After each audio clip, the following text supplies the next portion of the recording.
into it? Well, I study the teams. I prepare for the teams every day, leading up to the game, and watched film on them yesterday. I watched their game yesterday that they had versus Charlotte. Then I watched a lot of film this morning and just try to get, accustomed to a lot of the sets that they run so I can keep my guys prepared, keep them a little bit ahead of the play. Just being very knowledgeable about, some of the sets that they like to run, some of the ATOs, some of the things they like to run the half court, things of that nature, just to have my guys keeping their head on the swivel and not get surprised by anything. Yeah, the defense speaks for itself with the points allowed in the first half. Offensively, it was a different profile from the Bucks game, threes and paint points. Is that how much of that is what the defense is given? How much of that is a focus from the way you're playing? Every game has its own challenges, and every game is its own. You got to win that game. So tonight was an opportunity for us to get better. And AD came out from the start. Being a hometown kid, him and Taylor. It was our job to help them get the ball to them, and let them make plays in AD, and they both did that. Bill? Hey, LeBron. Tuesday will be a year since the accident, and I'm wondering, you were in a really tough spot as the leader of this team going through that, and kind of the face of the organization going through that. I'm wondering how you feel like going through that as the leader of this team changed your relationship with the city of Los Angeles and with the organization. I try not to, put myself back in that headspace because it was, just too dark for not only myself, but for organization and for everyone that's involved in it. As the leader of the ball club, it was my job and my responsibility to take it all on, and represent our team with the most strength that I could, prosper at that point in time. For the purple and gold, for Laker Nation, it was my job to take that responsibility. And I wanted to let everyone know inside this organization that I was okay with doing that, that's all I can say about that. Dave? LeBron, Anthony called himself out after the last game you guys had, even though you won. And he said he wasn't playing well as of late. I'm curious, is that part of the accountability that you guys speak about as what you want to have in that locker room, him acknowledging that he wants more from him? And did you put your arm around a guy like that? Did you try to help him going through whatever the funk he claims it to be? Absolutely, both.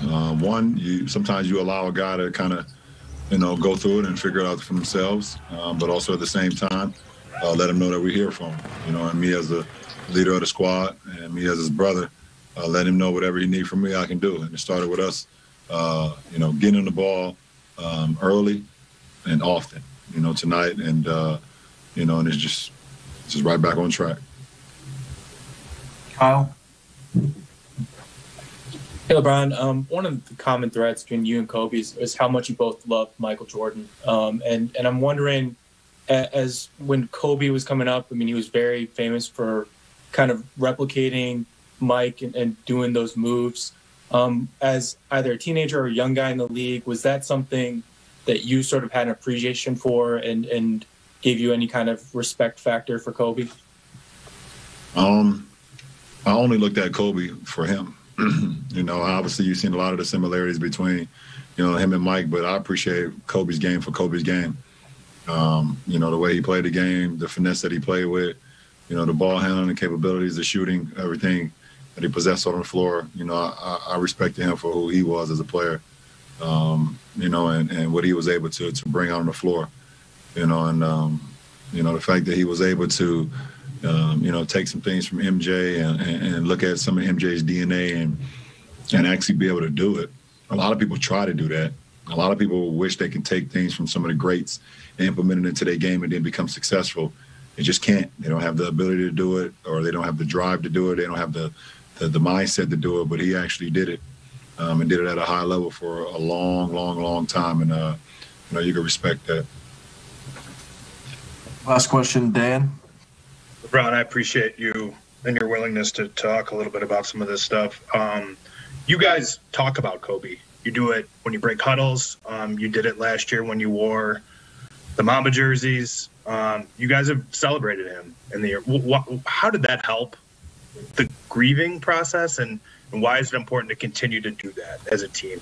Man, it's a saying that says time heals all, and as devastating and as tragic as it was and it still is to all of us involved with it, only time, and it takes time.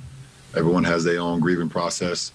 Everyone understands how, everyone individually is different, and everyone is going to, grieve differently, and how long it takes them to come to grips with it, that's up to them and that individual. All you can do as a friend or a loved one or anyone in our brotherhood and our familyhood that we have here with the Lakers organization is to put an arm around someone when they need it. So, us being able to remember him and, wear the jerseys during the postseason, have the postseason success we had, like as you guys saw with those uniforms, or, we got a lot of guys that wear shoes still to this day, obviously. I'm able to wear the 2-4 on my finger every night. And then when we play in Staples Center, you see that 8 and 2-4 in the rafters and be able to just live his legacy on. It's a lot of things that die in this world, but legends never die, and he's exactly that. So it's all about representing that. Appreciate you, LeBron. Thank you. Thank you. We'll be right into more screams to Ryan Trainer, a post-game producer. There's your helpful Honda. It's a nice thing for the show, James, when you get it out early. Yeah. I mean that play is that's part of their offense. Yeah, they get like 2 or 3 a game. When I see them out there playing football, pregame, I think they're working on that pass, man, because they get it a lot. How was your outlet passes? Decent? Oh, it was awesome, man. I'm probably the best at it all the time. Dig up some video. Lakers hold Chicago to just 39% shooting. Let's hear from Frank Vogel. He's speaking with Mike and the media on the Zoom. Hey, Frank, just such a different profile from the Milwaukee game in terms of threes versus paint points and kind of defense aside from that third quarter. What does that tell you about the team, and how did you see that play out? Well, I love the way we approach this game. We want to continue to improve regardless of what the result of the last game was. We want to have a growth mindset. And, we know we have to improve with our paint defense, our transition defense, and our assertiveness offensively. And we didn't shoot the ball that well offensively from the perimeter. But, when you can get to the rim, that's always the first option. And, I like the way we attack the paint offensively. And, obviously the defense in the first half was maybe as good as we've been all year. I think we took 6 charges, and just an exceptional commitment to, all of our coverages and the paint first mindset. You were asked about AD's offensive rhythm before the game, and you said that wasn't exactly a concern of yours. He comes out super efficient tonight, 37, 11 points in the paint. I suppose that's what you were, I don't know what to say expecting, but can you describe how that occurred in this case? Yeah, I mean, he just, we want to make sure we're playing through him as much as possible. And, we got a lot of new guys on this team, so there's been times early in the season where myself and even AD has been, trying to get other guys comfortable. And, we knew this week, the beginning of this trip was a time to really start, having him be more assertive. And, he didn't have a great night against Milwaukee, but the mindset was there. And, tonight, obviously he was dominant, with how he was playing. So, like I said, we're not something we're worried about, just something, you balance trying to get everybody going throughout the course of a long season. And, he was great tonight. Kyle? Hey, Frank. I'm sure after tonight, you guys are still the #1 defense in the NBA, and obviously the record speaks for itself. How much of that do you think is a reflection of AD's sort of perfectionism and drive, not only to improve himself but the team?